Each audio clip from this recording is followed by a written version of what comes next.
The meaning of a painting shown on film or television can be changed even more radically. This is a painting by Bruegel, or rather a reproduction of a painting by Bruegel, of the Road to Calvary. If you look at the whole painting, Bruegel's intention is fairly clear. In the right foreground are Mary and John and the mourners of Christ. Christ carrying the cross is in the middle distance, carried forward by the crowd, which is making its way to the place of the crucifixes, far away on the right, where a circle of onlookers has already gathered. If you look at the whole picture, you see that it is about grief, about torture, and above all about the callousness, the eager inquisitiveness, the superstitious drive of the crowd. If it sets out to be a religious painting, it is an oddly secular one. But the difficulty is that on a screen, if you keep the whole painting in view, you don't see very much. You have been waiting impatiently. As well as by the movements of the camera, paintings are modified and changed by the sounds you hear when looking at them. Here is a landscape, a cornfield with birds flying out of it. Look at it for a moment in silence. Now, supposing I say whilst you look at it, this is the last picture Van Gogh painted before he killed himself.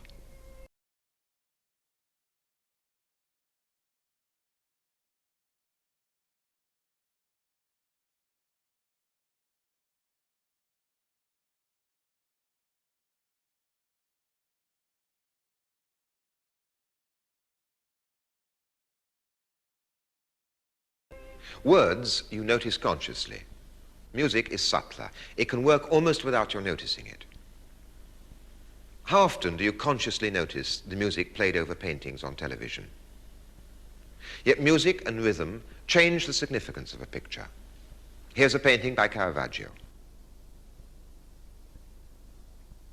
Here are details of this painting cut to music from an Italian opera.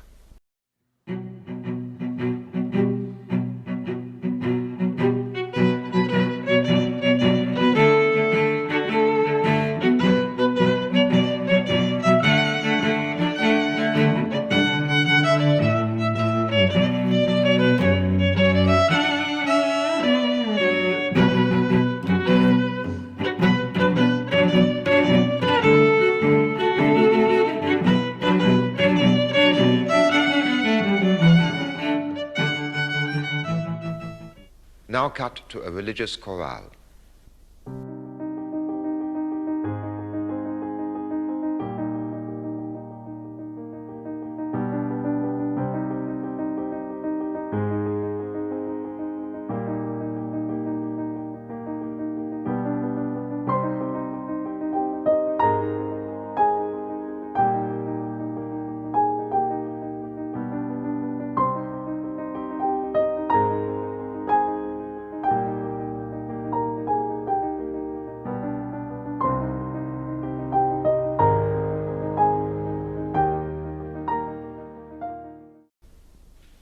I've said that as soon as the meaning of a painting becomes transmittable, this meaning is liable to be manipulated and transformed. It's no longer a constant.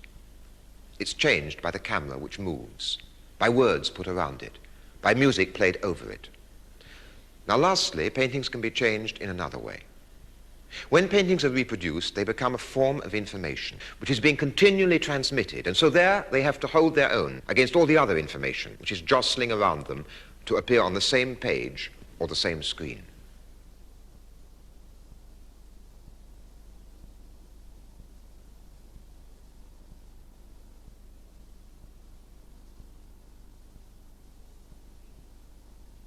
The meaning of an image can be changed according to what you see beside it or what comes after it.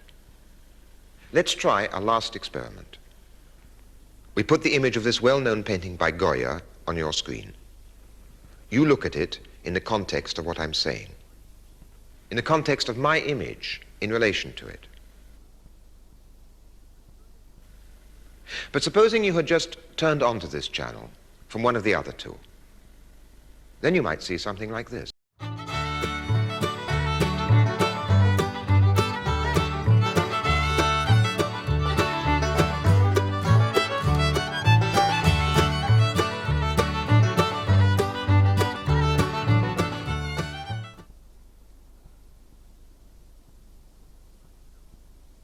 And supposing now you turn off from the R channel onto one of the others.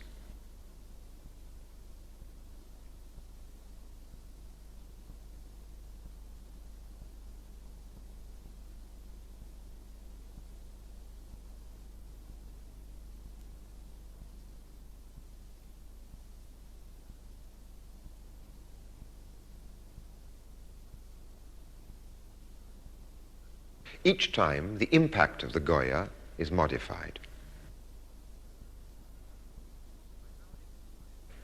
I've now emphasized the ways in which reproduction makes the meaning of works of art ambiguous. This is not as negative as it necessarily sounds if we realize what is happening.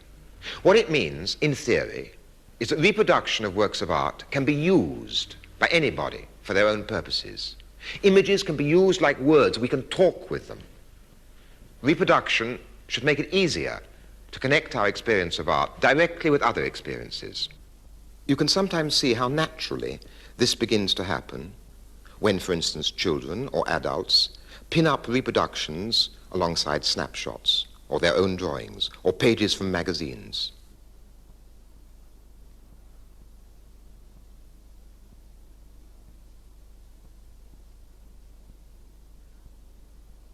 There, everything belongs to the same visual language, used for describing or recreating experience.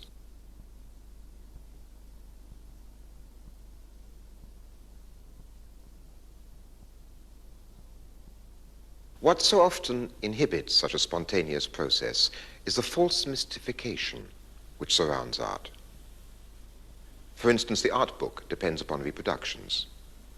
Yet often, what the reproductions make accessible, a text begins to make inaccessible. What might become part of our language is jealously guarded and kept within the narrow preserves of the art expert. These last two great paintings by Frans Hals portray the governors and the governesses of an almshouse for old paupers in the Dutch 17th century city of Haarlem. Hals, an old man of over 80, was destitute. Most of his life he had been in debt. During the winter of 1664, the year he began painting these pictures, he obtained 3 loads of peat on public charity. Otherwise, he would have frozen to death. Here, he paints the official portraits of the administrators of such public charity.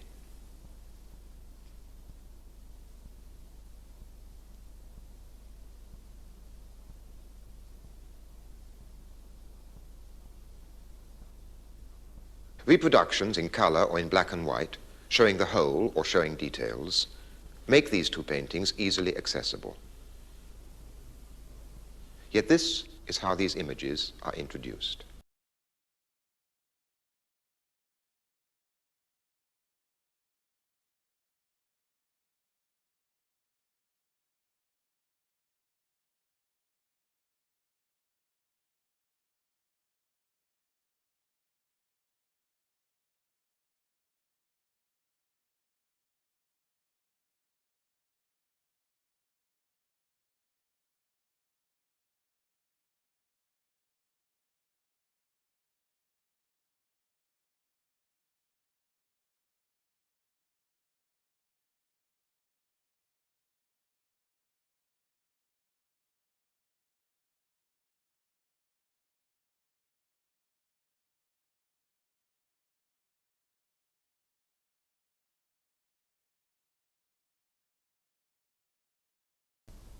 That is a quotation from the most comprehensive book on Hals in English.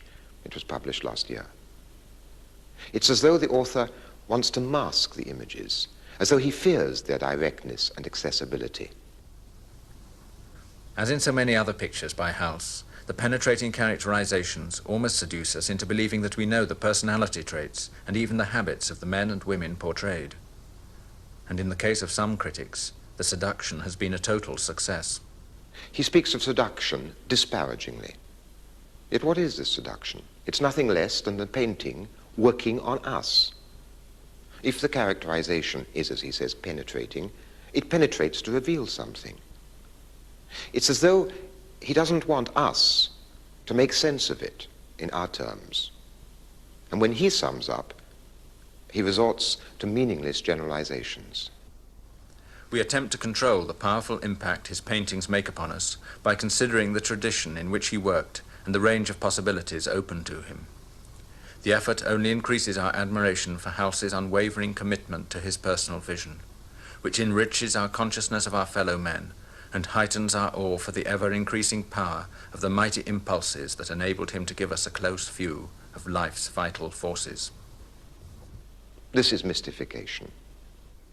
Children, until they are educated out of it and are forced to accept the mystifications, look at images and interpret them very directly. They connect any image, whether from a comic or from the National Gallery, directly with their own experience. I showed a reproduction of the Caravaggio to a group of school children. I think it could have been they stole the food. And one of them saying, I'm not going to eat it, it's stolen food. And he's going, why not? Something like that. You think he wants to get up? Yeah. He looks as if he's a bit Just about to pass the table. He's a bit all romantic and she wants to go away and do something. I think that might be Jesus. What makes you think it might be Jesus? Well, he's in the center of the table and he looks like he might be a leader of some kind. Looks like a sheet to me. And so they've got the food on the table there. Yes, but they haven't got bread or wine. And some yes. What do the rest of you think about him saying that it might be Jesus? I don't think it's Jesus. He's got his own opinion. Could be. Some of you think it's a man, and some of you think it's a woman. I think it's a woman. I think it's a woman. You can tell. Because she's got I think it's too fat to be a man. It looks as though they're all going to jump out and kiss her, because no, she just sits there. And he's got his arm out to cuddle her, and he's jumping up to run round. I think it's a man. I think it's a woman. I think it's a woman. There's no bristles even. Yes, but he hasn't got any bristles. He got a moustache. Yes, but he hasn't got any bristles. No, not quite all, but most of the boys thought that he was a man, and most of the girls, you thought she was a woman. I'm not sure. And you said she was perhaps both.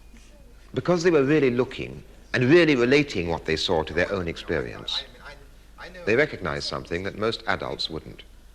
Without knowing the artist's name, let alone anything about Caravaggio's life, or the fact that he was a homosexual, they immediately saw how sexually ambivalent the principal figure was. I can't pretend to the clairvoyance of children, but in the next 3 programs, I'm going to try to relate the experience of art directly to other experiences, and to use the means of reproduction as though they offered a language, as though pictures were like words rather than holy relics.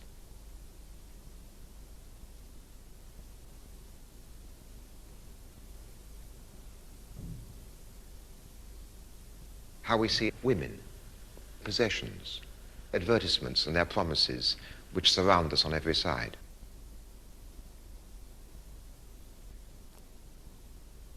But remember that I am controlling and using for my own purposes the means of reproduction needed for these programs.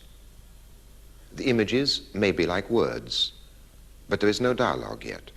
You cannot reply to me. For that to become possible in the modern media of communication, access to television must be extended beyond its present narrow limits. Meanwhile, with this program, as with all programs, you receive images and meanings which are arranged. I hope you will consider what I arrange, but be skeptical of it.